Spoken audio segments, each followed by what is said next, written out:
Assalamualaikum warahmatullahi wabarakatuh. Apa kabar teman-teman? Semoga di rumah tetap dalam keadaan sehat dan tetap semangat. Pertemuan hari ini kita masih akan melanjutkan pertemuan kemarin, yaitu tentang paragraf. Pertama-tama, apa sih unsur-unsur paragraf? Kemarin sudah saya berikan materinya, kita mengulang sedikit ya. Unsur-unsur paragraf yang pertama gastud atau gagasan utama. Yang kedua kalut atau kalimat utama.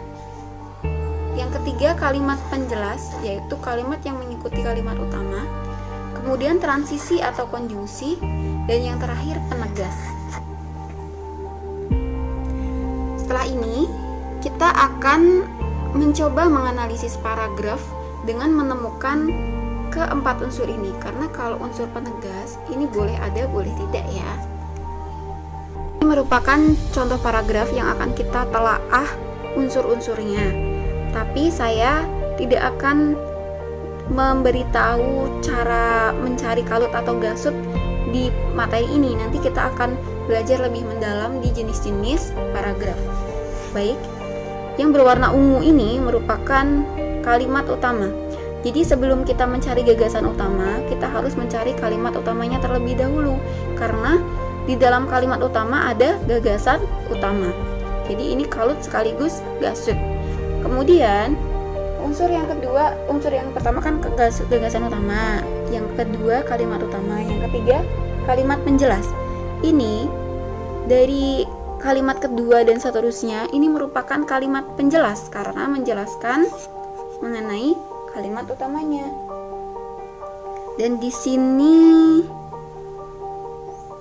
tidak ada kalimat penegas, tidak apa-apa ya teman-teman, karena unsur penegas ini tidak terlalu penting dalam sebuah paragraf. Oke, karena tidak semua paragraf mempunyai kalimat penegas.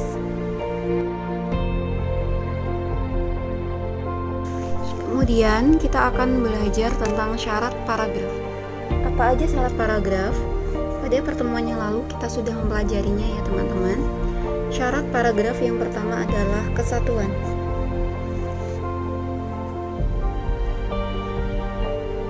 Kesatuan. Kemudian kepaduan.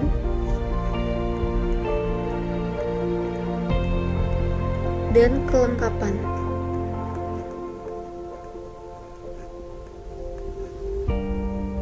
Kepaduan di sini ada dua, kepaduan kata atau kohesi, dan kepaduan makna atau koherensi.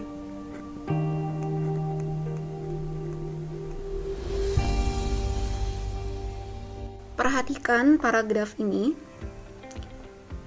Kita bicara tentang kesatuan terlebih dahulu. Kebiasaan bukan sekadar soal tindakan fisik. Kebiasaan juga menyangkut soal berpikir. Jika kita biasa berpikir, menganalisis dan bereaksi terhadap suatu situasi dengan cara tertentu, maka ia akan membentuk suatu pola pikir. Pola pikir adalah kebiasaan dalam berpikir. Sama seperti kebiasaan fisik, pola pikir sulit diubah. Namun sekali lagi, ia bisa diubah dengan latihan. Ini merupakan paragraf yang sudah memenuhi syarat kesatuan, yaitu paragrafnya membentuk suatu pikiran mengenai kebiasaan. Jadi dari awal sampai akhir itu membahas mengenai kebiasaan. Syarat yang kedua yaitu kohesi dan koherensi. Kohesi atau kepaduan kata kita bisa melihat dari ciri-ciri terdapat repetisi, kata ganti tunjuk atau kata ganti orang, dan konjungsi yang merujuk pada kalimat utama. Ini sudah memenuhi ya, ini kohesi, ini namanya repetisi atau pengulangan. Ada kata kebiasaan pada tiap-tiap kalimat. Kemudian ada kata ganti tunjuk juga. Mana kata ganti tunjuknya, kita cari.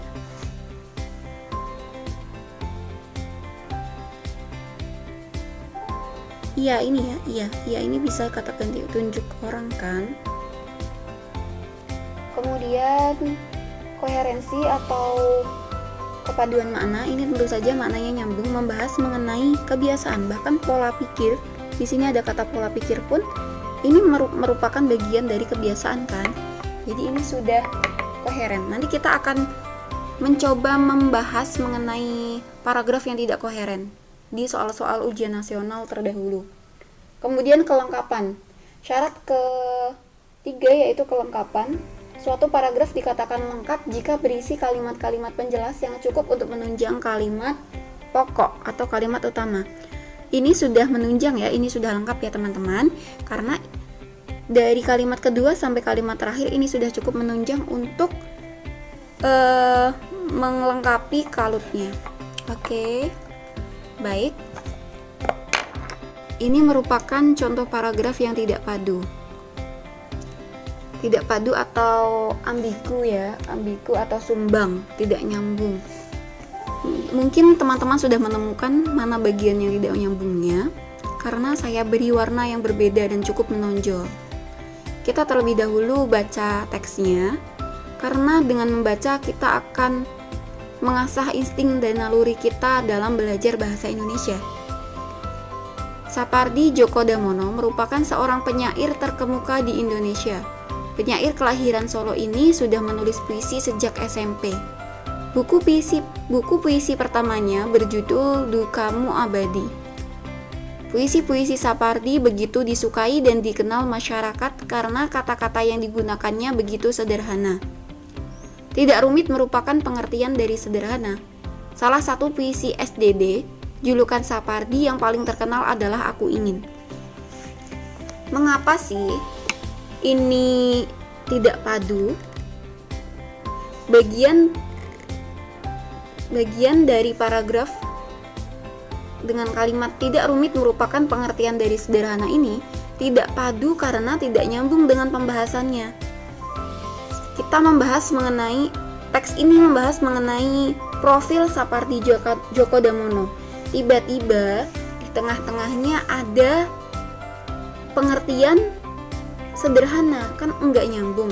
Meskipun sederhana ini adalah pengulangan dari kata sebelumnya, yaitu puisi-puisi Sapardi begitu disukai dan dikenal masyarakat karena kata-kata yang digunakannya begitu sederhana.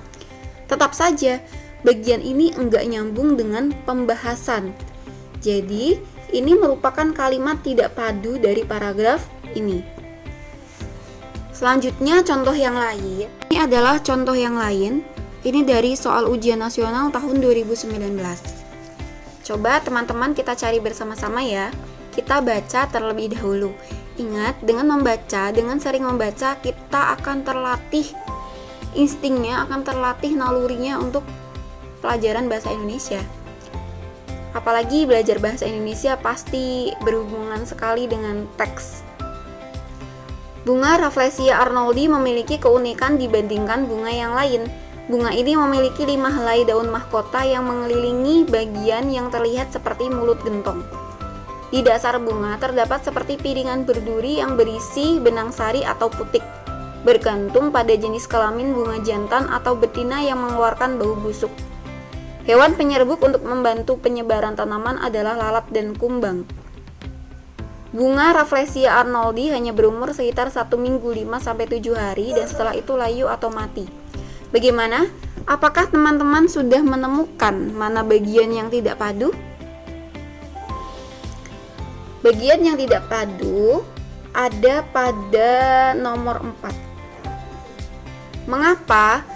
Karena pada bagian 1, 2, dan 3 ini menjelaskan mengenai 1, 2, 3, dan 5 ini menjelaskan mengenai bunga Rafflesia arnoldi.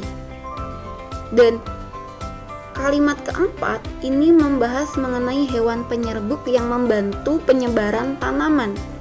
Jadi tidak nyambung. Oke. Contoh selanjutnya.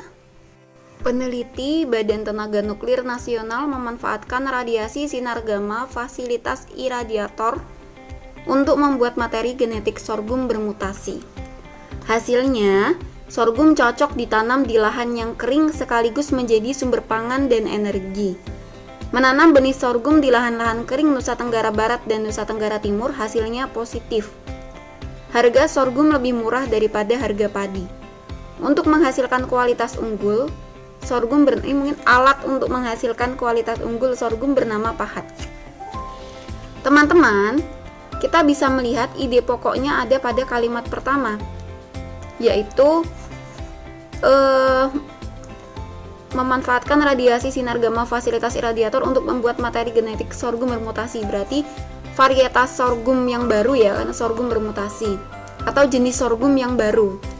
Kemudian diikuti dengan kalimat kedua, ini mengenai manfaat sorghum yang baru itu, manfaat sorghum yang telah bermutasi. Kemudian yang ketiga, ciri-cirinya kan, menanam benih sorghum di lahan-lahan kering Nusa Tenggara Barat dan Nusa Tenggara Timur hasilnya positif. Yang keempat, harga. Yang kelima, cara menghasilkan sorghum yang berkualitas. Apakah teman-teman sudah bisa melihat mana kalimat yang tidak padu atau tidak seharusnya ada pada kalimat tersebut? Ya, kalimat yang tidak padu adalah warnanya beda.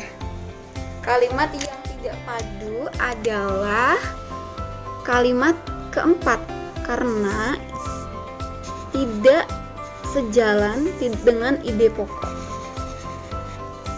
Ide pokok di sini mengenai sorghum yang bermutasi, mengenai varietas baru sorghum, diikuti oleh manfaatnya, kemudian ciri-cirinya bahwa benih sorghum yang ditanam di Nusa Tenggara Barat dan Nusa Tenggara Timur hasilnya positif. Dan yang kelima, ini masih tentang kualitas sorghum. Tiba-tiba ini yang kalimat keempat berbicara mengenai harga sorghum lebih murah daripada harga padi. Kelemahan sorghum dibanding padi ini tidak nyambung.